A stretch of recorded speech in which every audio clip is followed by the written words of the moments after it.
So thanks, David. Go run your agents. You can literally run an agent right now on your local machine. So moving right along here, shifting gears from prediction markets to social media, I'd like to welcome our next panel. Moderating the panel is the illustrious Zoe from Phala. We also have Philipp from Creator.bid. I believe Aiko will not be making it. We have Paula from Lens Protocol, Gemma from Olas, Anna from Vana, and Anna from Vana, I like that, and Alice from Story.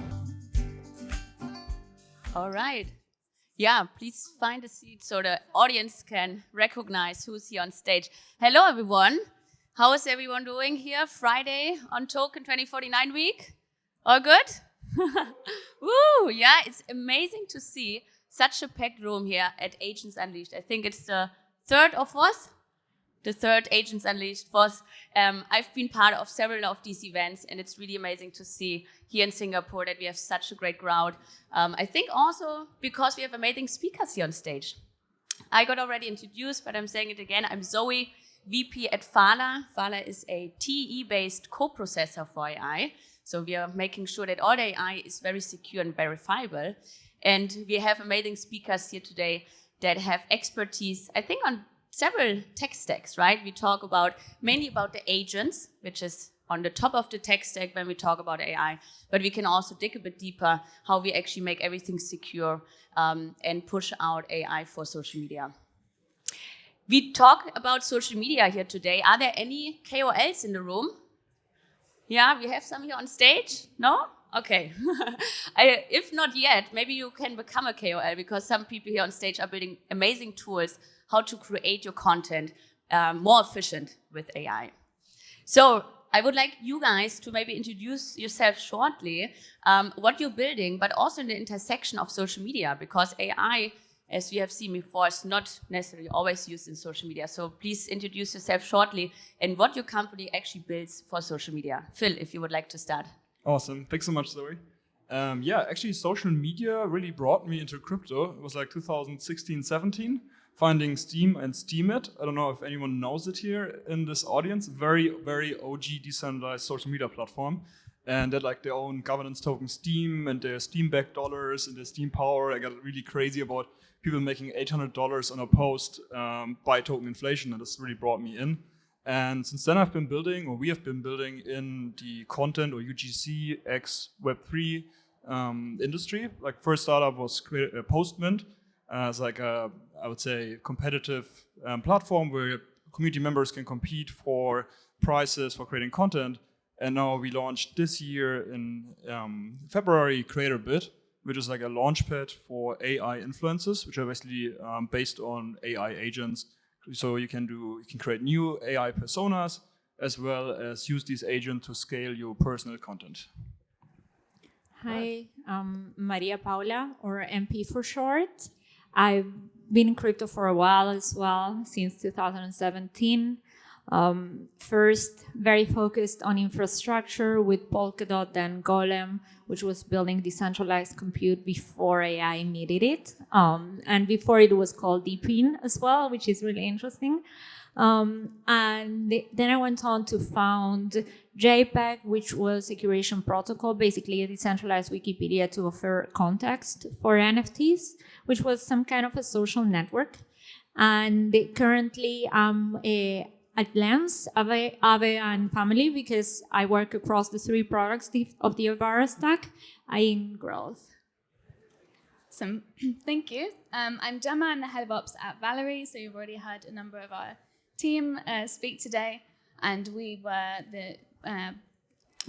launched the Olas DAO, and we're one of the main contributors still. You've heard that is our contribution to a way to co-own AI. Specifically autonomous agents, and so we call it decentralized autonomous agents. And I'm keen to kind of break down what we actually mean by that. I'm aware there's people in the room who are building agents and are very familiar, and then there's others maybe who have kind of heard this buzzword around. So later I can explain a bit what do we mean by autonomous agents. But as you've heard, it's an arbitrary stack in a sense. It can be used to build anything. We ourselves have built a few different use cases in social media. Phil is building another. And so I'll talk a bit about those, but also how we see the future of social media leveraging those AI agents. Great to have you on stage, Gemma. Hey, I'm Anna, co-founder of Vana. We focus on the data piece of the stack. So kind of how do you get data out of walled gardens, largely using data DAOs. You might know the Reddit data DAO, which is one of the big projects on the network. It's also LinkedIn data DAO, Twitter data DAO, kind of taking data out of walled gardens. I got into crypto through an interest in like traditional currency. Like I had a picture of Janet Yellen in my high school bedroom, was just a huge fan, worked at the Fed, got to MIT, learned about decentralized currencies, starting like mining Ethereum in 2015, and then kind of went down the AI rabbit hole through some research I was doing at CSAIL, which is MIT's AI lab. So yeah, our focus at Vana is that data piece. Hi everyone, super excited to be here today and to be along some of the panelists here. Super excited to chat more. Head of BD at Story. Story is building the world's IP blockchain. And I'm here excited to chat more about the tools that we provide for the next generation of builders and founders and applications that we can power on Story. Super excited to be here. Thank you so much, Alice. Amazing. So I think you have a great overview of the amazing speakers here that can definitely bring in the expertise. And let's start high level, right? Social media is a very broad topic, but I think super interesting and a great use case for AI.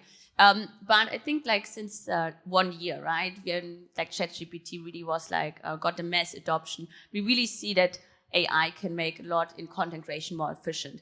What, from your perspective, was like the main monumental change in social media that impacted AI, or the other way around, where we can really see efficiency? And I think it was also an impact moment for you guys to start your companies, right? Phil, I think you have a lot to share about this, if you'd like to start. Sure, yeah, I would love to. For me, the moment, I remember I was in Mexico playing around with my GPTs. I was like absolutely thrilled that you could give them like a name, like a profile picture, a description, you know, to make them a persona. And yeah, I said to my girlfriend this time, like, wow, she's an influencer. I said like, oh yeah, the days are soon over, because now you can give AI like a character and make it like talk like a certain person and generate image of it. So that was kind of like the first idea, like how we came to Creator.bid. And this is also resonated by industry leaders. For example, Gary Vaynerchuk from VaynerMedia, or Gary V.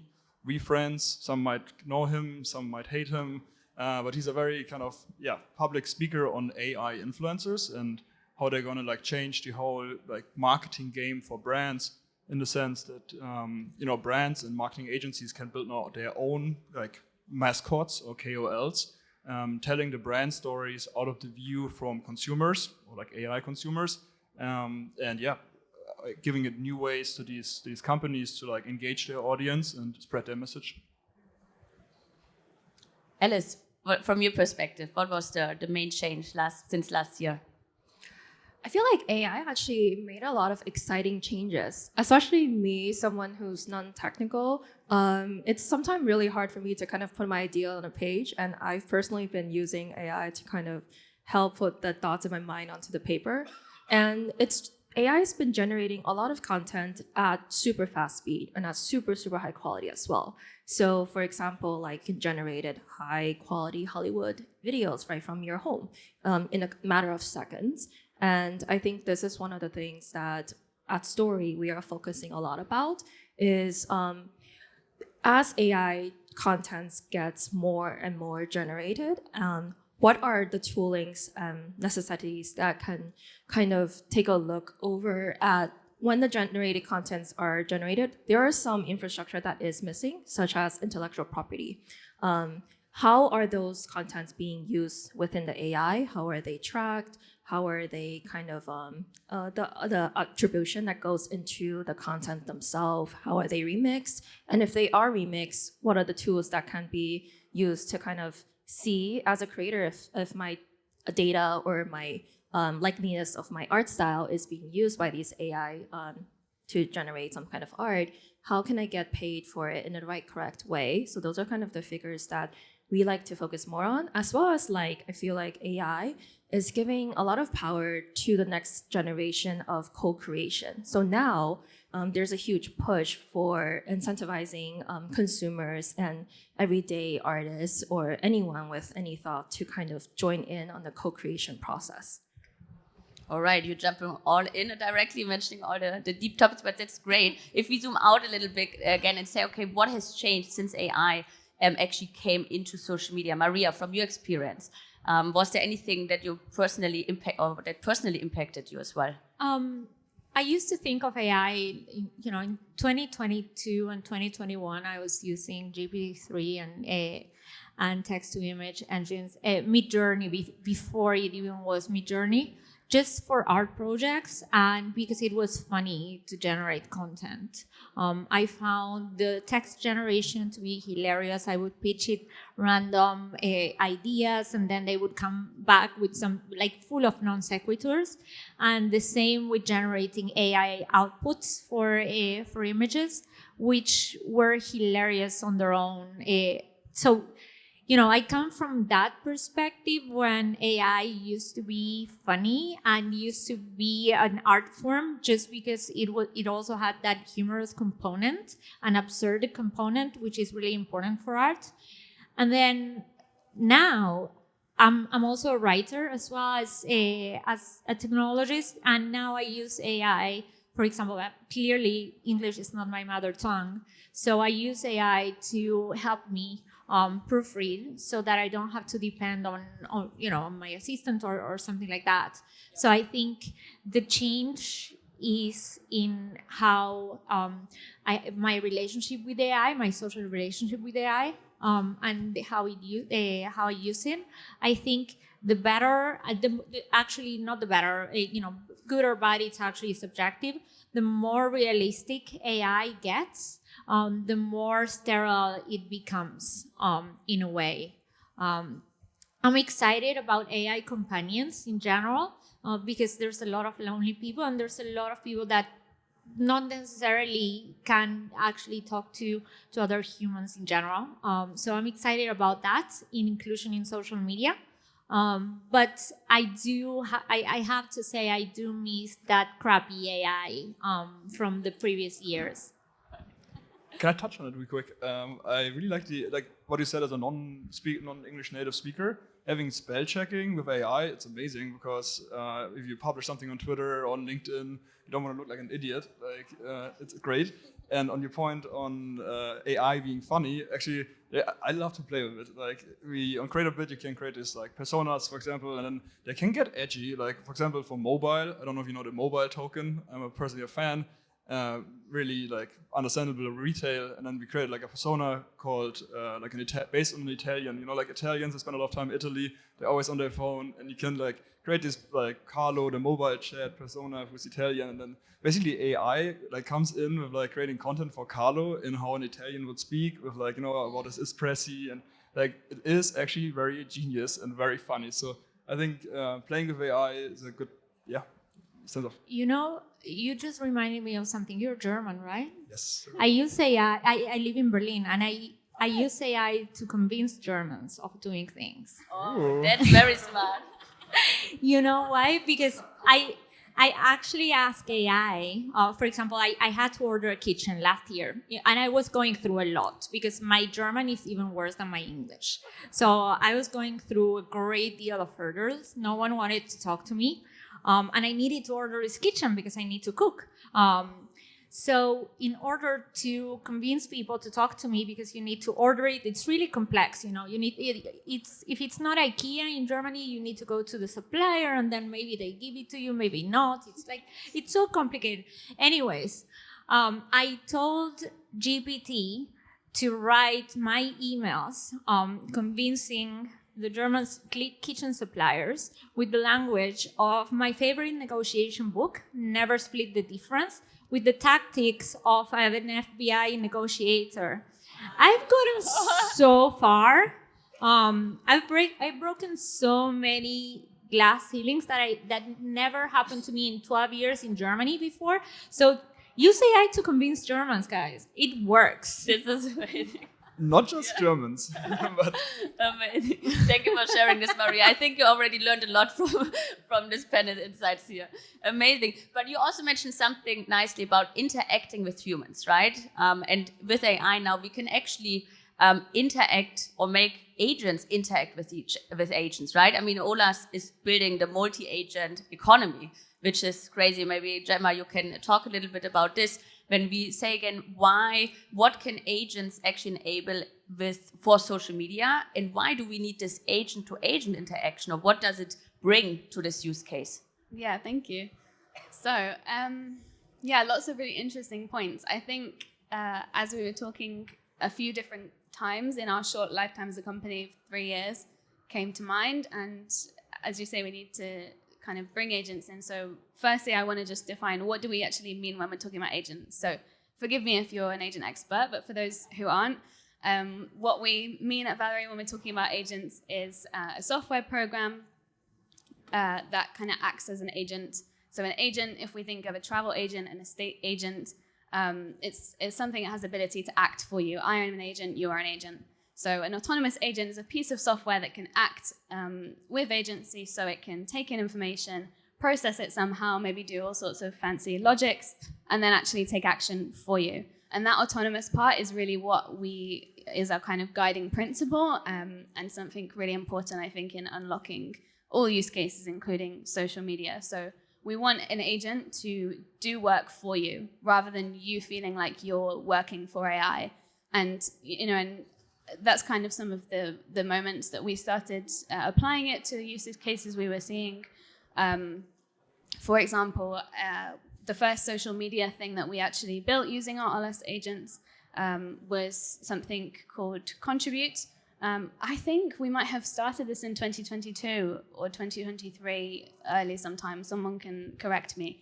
But really what we found was that as we were trying to decentralize into a DAO, so a decentralized autonomous organization, where you're doing things as a group rather than just one person, we were trying to establish that as the ways of doing everything. So we started the DAO, Olas, and then we have a Twitter account, as most of these projects do.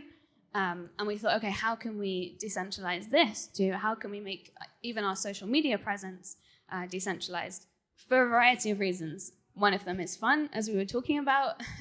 We want to be having more fun, doing less boring things, doing less of the admin.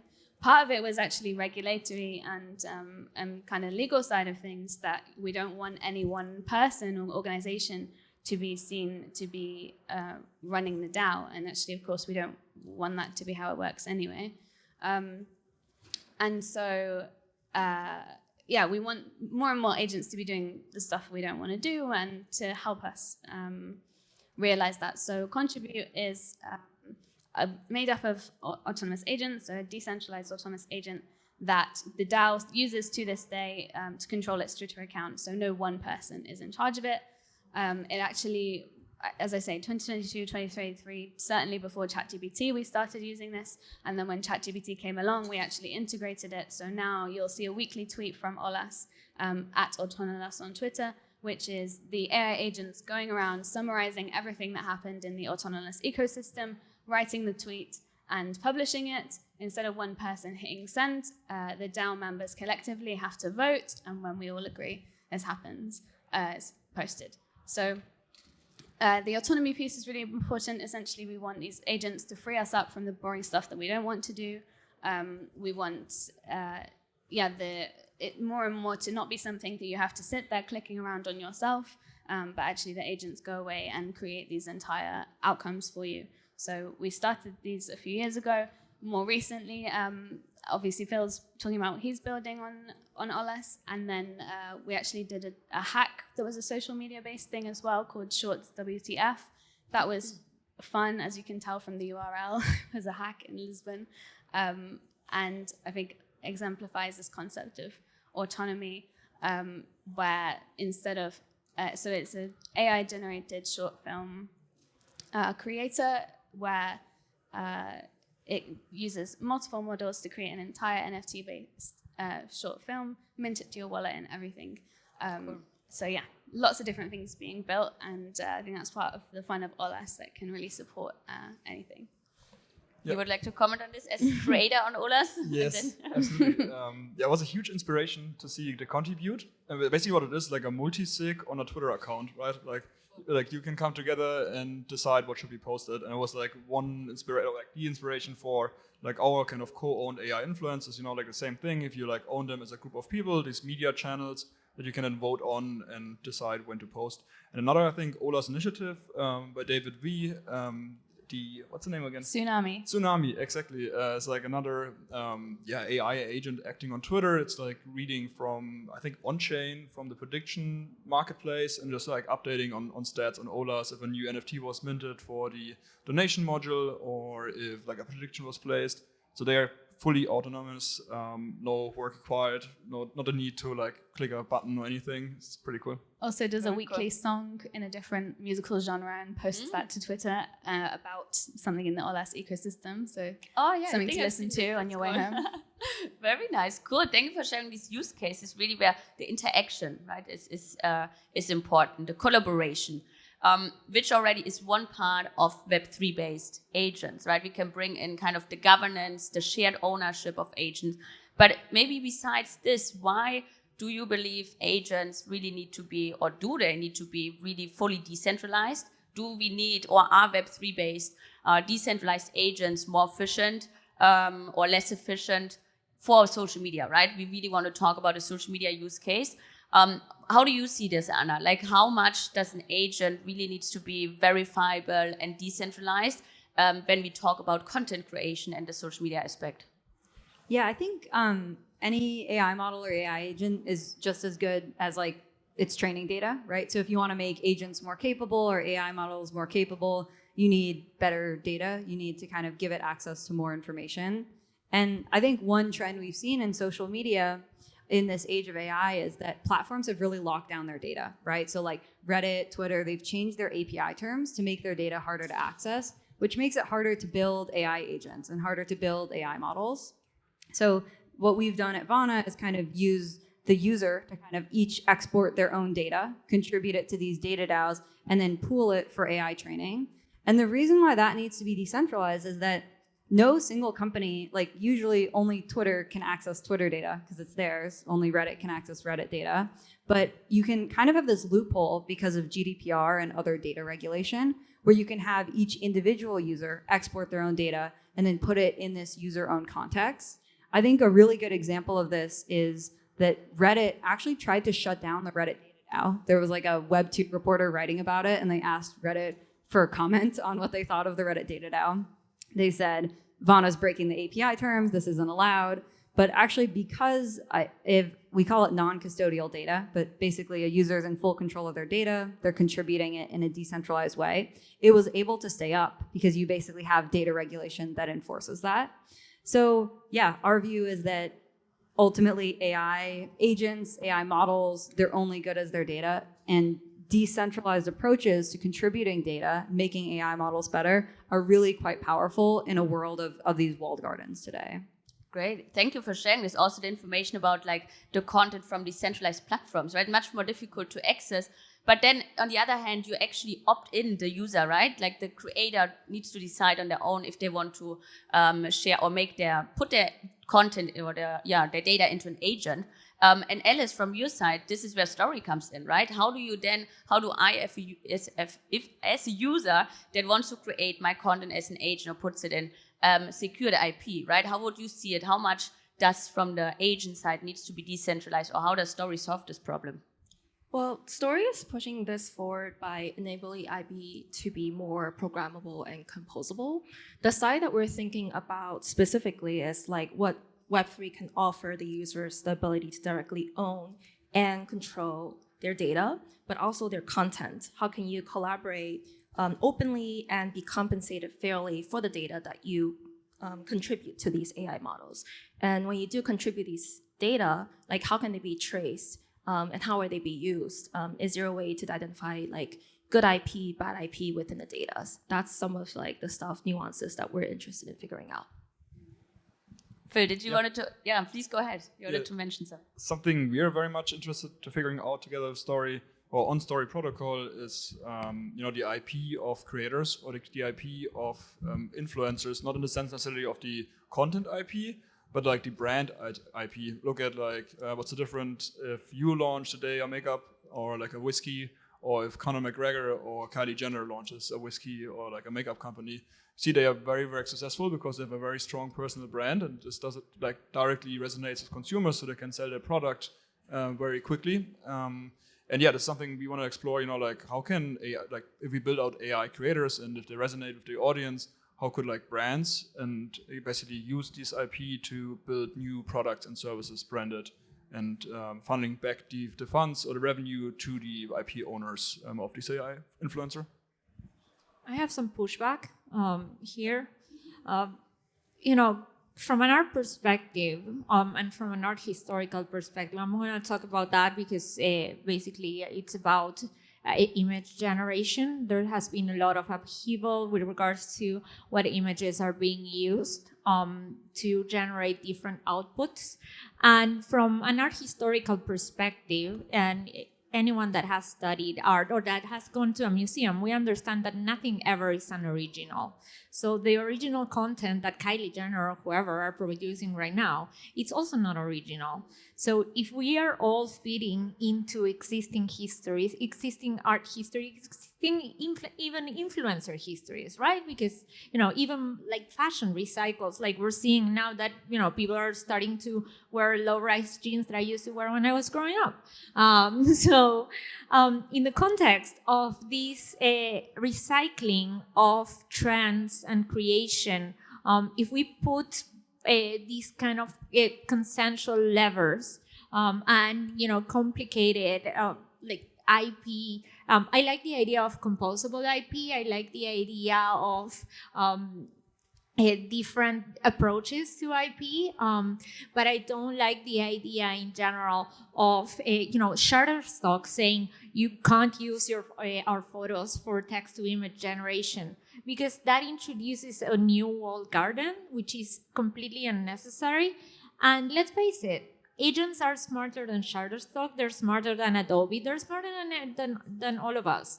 So. And the image generation will be an original on itself. So conceptually, it just doesn't work, and it won't work.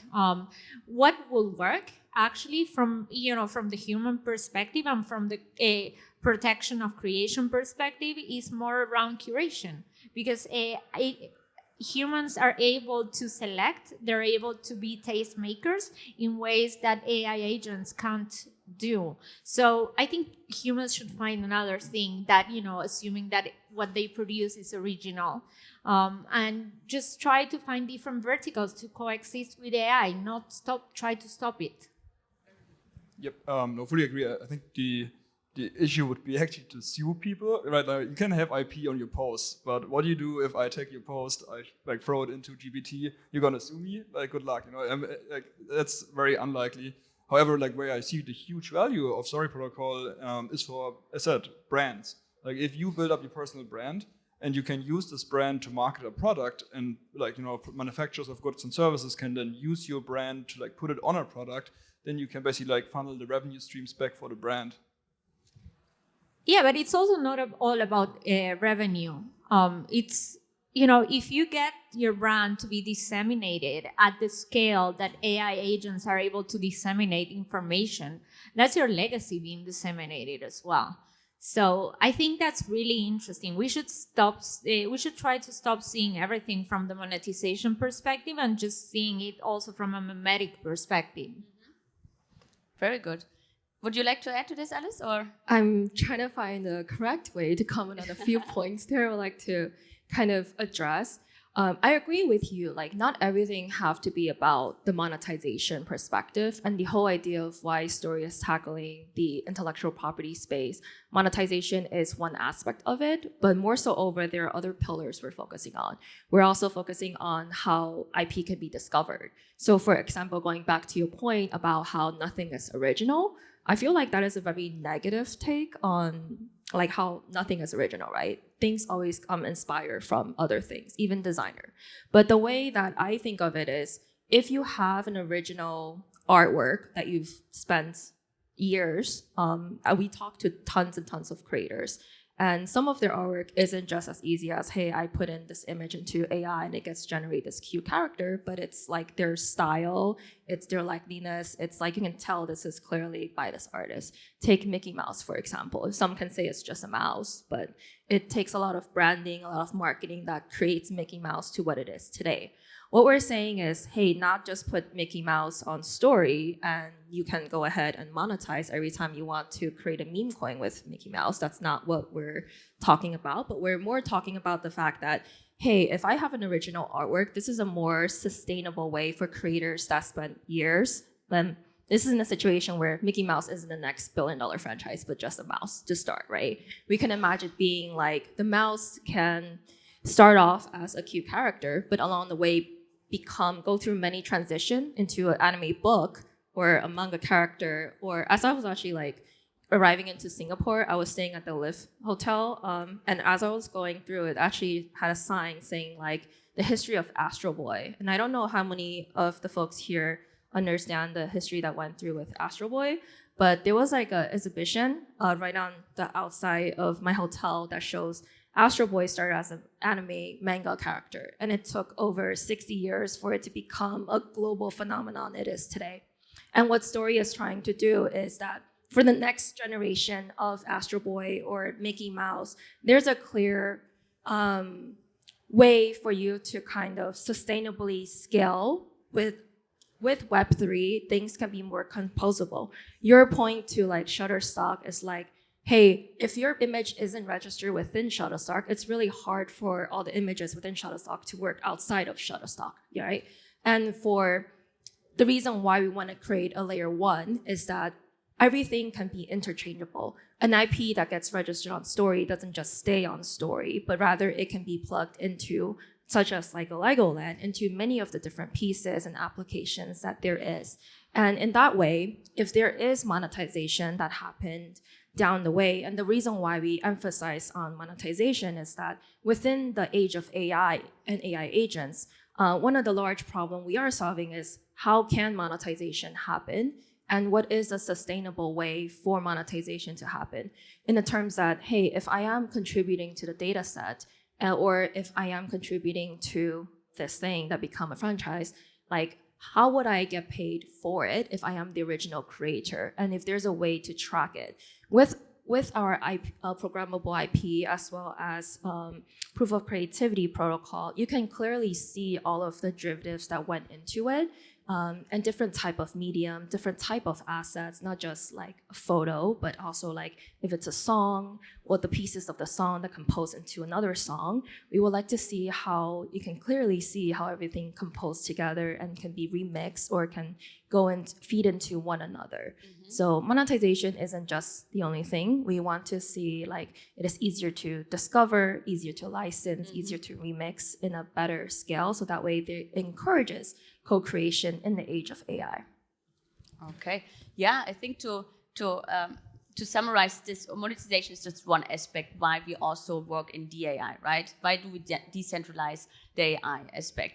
Maybe to add to this of one more deeper question, we talked about the co-ownership, monetization, where we bring in like the governance aspects. How about the security that we can actually create for DAI, right? Do we need to implement, or what kind of cryptographic mechanisms do we implement for social media, where we share personal content, right?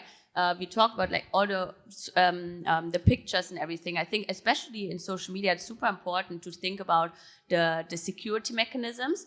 Anna, are you exploring something around these lines, or what would you, how do you think about security cryptographic mechanisms in the tech stack of AI for social media? Yeah, I think that ultimately, if you want to enforce monetization, it's very hard to charge someone money for something that's public, right? So if model weights are public, if data is public, if posts are public, probably someone is not going to pay for it, even if there is a pointer on chain that says that it's yours. It is very unlikely that's enforceable. We've seen that play out with NFTs.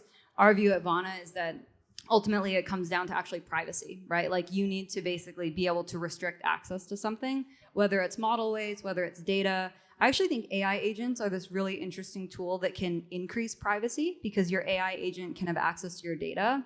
You can use that in an application without revealing your underlying data. But I think that security piece and that privacy piece, like our view is ultimately monetization comes down to privacy. Gemma, would you like to comment on this?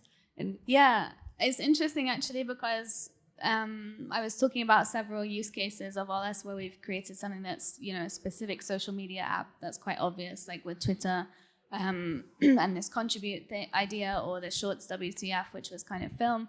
But actually, like listening to the discussions, Olas itself is a social network in a sense. Thinking about the IP, like we had to balance these points that everybody's making, right? That what do you do? How do you attribute ownership of code if it's all public, which obviously we want in crypto to be everything to be open source? At the same time, how do we monetize it? How do we encourage people to create more, even if somebody can just copy paste it?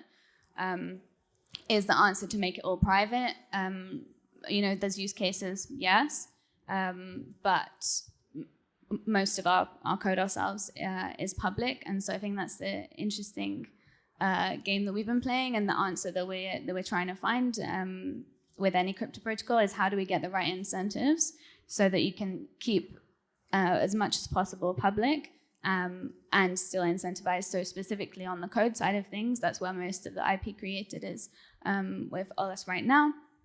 The system that we have is where anybody can register a component of an agent, so a smaller part thereof, and their own agent. And these are represented on-chain with NFTs. You are then pointed to an IPFS hash that represents the code. The code is completely public, so yes, anybody could copy and paste it. However, you're incentivized to come and register it, because if you do, you receive developer rewards when somebody donates some money. So for example, you create something, and these days it's still very early, right? There's lots of useful components that can be created that nobody's created yet that would be reused and used again in future services.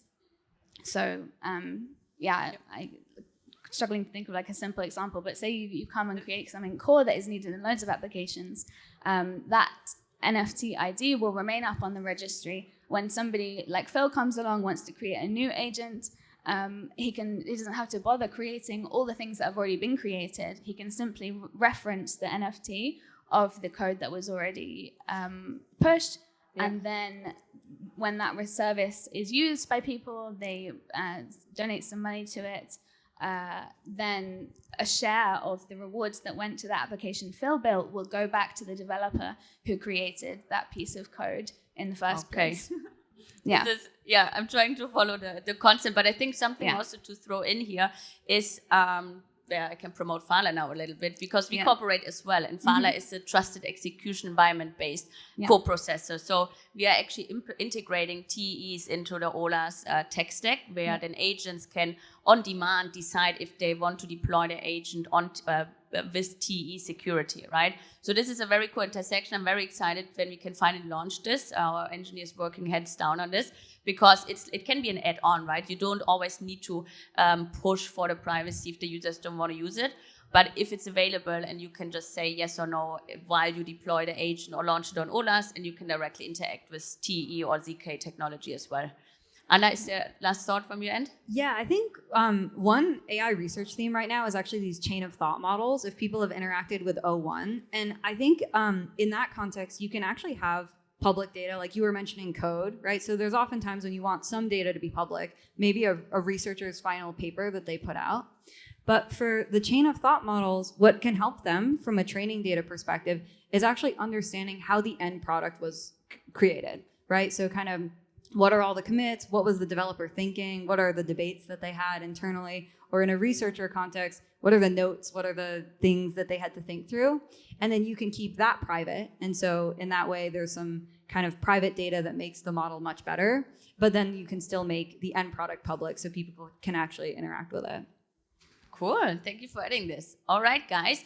We have to wrap up this panel discussion. One last question, please keep it to 30 seconds or 1 minute, your answer. What is the coolest app or product for social media based on AI or DAI that is upcoming? Of course, you can also promote your own product. Let's go. Let's start with you, Phil. That's a very tough question. Obviously, you need to say now Creator.bid. It's fair. So yeah, come and check it out.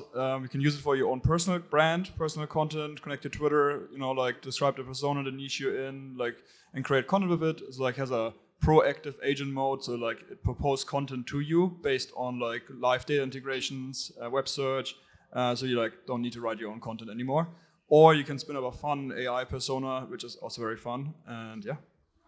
And I asked the question in the beginning, if we have KOLs here in the room, I didn't see that many hands, so if you want to become a KOL, Creator.bid is also an amazing tool to spin up your content. Maria, what are you looking for?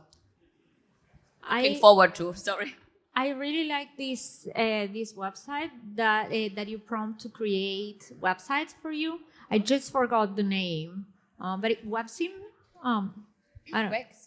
The Web 2 based ones, or? No. It's an AI. Okay. It's an AI engine that you prompt, and then you can create your own website. And yeah, there's a dentist that has created their own website, and it's just amazing. It would make normal people lives so easy, especially professionals that don't have the time to create website, and they always wanted it, and they can't even figure out Squarespace because that's also complex for them. So I'm excited about accessibility in general. But is this something also from the Lens ecosystem, or? I just found it on the internet. Okay, cool, thank you. Awesome, I have to find this later. Okay, so I am obviously excited about a lot of social media applications, including the ones that are building on Olas. I'm going to go with a cheeky answer for what is the thing I'm most excited about, and I actually think it's yet to come, in the sense that if we think about the experience of social media today, a lot of it is very overwhelming. It still relies on you opening an application, sitting, scrolling, clicking, doom scrolling, kind of quitting the app, uninstalling it, installing it a few days later. And so I think that's because the UX currently is based on us sitting and interacting with it. And actually the future of social media, an exciting category that's unlocked, is an autonomous one where agents actually deliver outcomes for you. It feels much more relaxing. It feels like it frees time rather than taking your time. I think that there's pieces of this puzzle coming together, but really the closest approximation that we have, or one way to experience it, is not a social media use case. It's something called Pearl that you can download. David talked about it earlier. Essentially, it gives you a sense of what it feels like for the AI to work for you instead of you working for it. In the sense, you download it, you click start, it goes away, does work for you, and tries to earn Olas rewards. So yeah, that's kind of a hint at one of the things I'm excited to see on social media next. Thank you for sharing. I think one of the things I'm excited about is just seeing more and more AI models trained on different data DAOs data. One of the main AI models built today is just trained on Reddit data from Vana, so it's really good at shit posting, but not much else. So then they're the LinkedIn data DAO. They just actually raised funding, first venture-backed project on Vana, the Twitter one, and a few other data sources that are really going to push the performance a lot more of AI models, trying to get to the point of actually being competitive with ChatGPT and trying to beat GPT-6 in the future. So just seeing that model performance improve over time. Just some quick alpha, because I heard Anna talking more on the research side. I actually talked to a team last week and then met up here in Token. They're building researcher agents as well as trader agents on Story. And the way they're trying to think about it is, if there's a way for someone to make money and there's a secret to it, they want to be paid for every time this trade gets followed through in this specific order. But I would love to chat with you afterwards and have them see about what kind of data they can train using Vana. Amazing. And new collaboration start from this panel. Awesome. Thank you so much, everyone. Thank you for joining. Big applause to the speakers here today. Thanks to you. Yeah. And if you like to connect, I think you're all around. Please use the time to connect with everyone and to learn more about their products. And I hope you all learned something amazing about AI agents in social media.